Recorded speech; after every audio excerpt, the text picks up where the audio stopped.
Okay, so the first question is, what does racism mean to you, or how would you define racism? I think racism is judging someone based on what you think their ethnic or race is.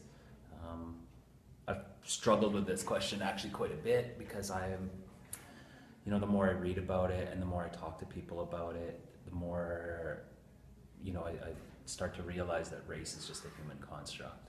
It doesn't actually exist except as maybe a means to identify yourself and for other people to identify you.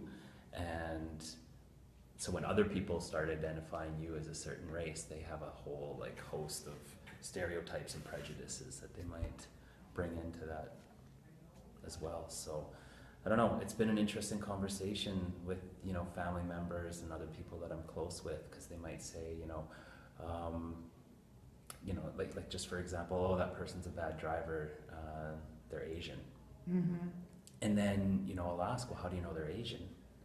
And it's like, oh, because, you can tell by the way they look. And I'm like, well, can you really? Because you'll meet a whole host of people that look like a whole variety, and they can all be from, the same place. They could all be Ukrainian, they could be, Irish. So nationality, race, culture, these are all things that I think are really important conversations to be having and really start to define and identify what they actually mean and what they are. So,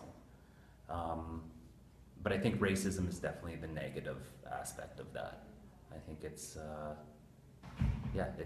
it's a prejudice. It's a prejudging of somebody based on what you think those stereotypes and those characteristics are of them. And I think like it's important too that that people start talking, like that we start talking about racism in terms of it's not inherent characteristics. Yeah. I mean, these are stereotypes that have been planted into our minds. You bet. That it isn't just this naturally occurring phenomenon. Mm-hmm. That there are some people that are just, have a propensity to commit more crime. Right. Right. And I think that is something that we need to have more conversations about. That this idea that it is a social construct. Yeah. That these ideas come from, our parents or from the media or from society. Yeah. And that we then have the opportunity to renounce those ideas or to not accept them. Yeah.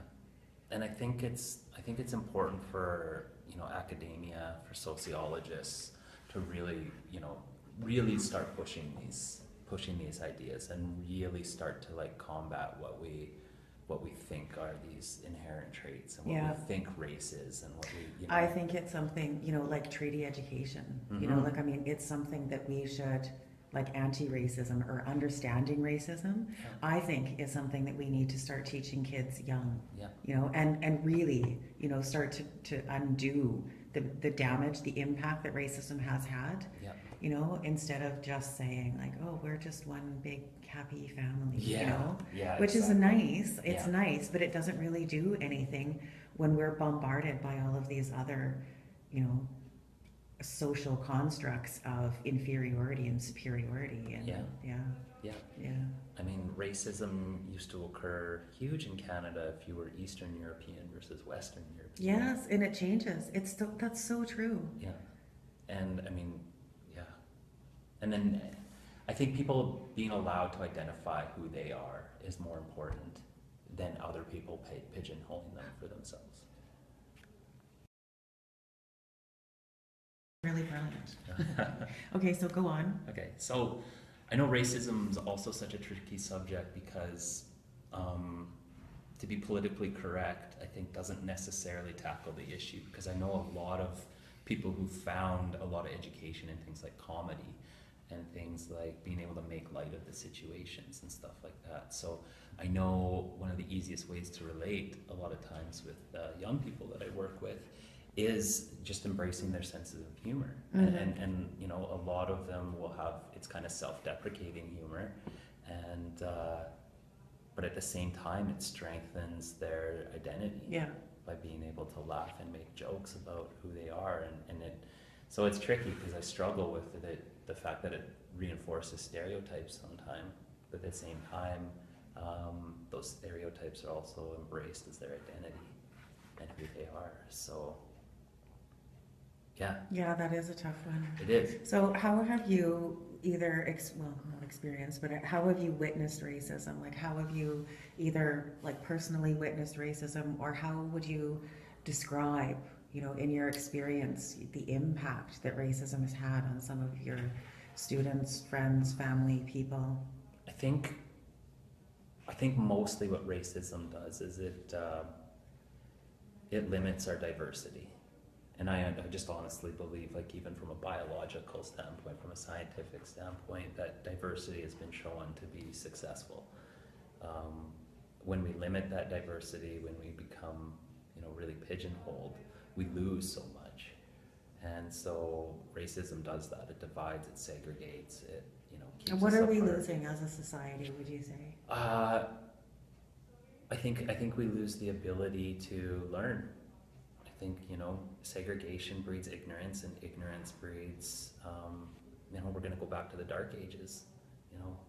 It's through that diversity and through that sharing of knowledge and sharing common experiences that we grow. And I think, that we grow and evolve to become better than Yeah. we were. yeah, definitely. Yeah. And there's so much to learn from so many different places and so many different, cultures and even just people.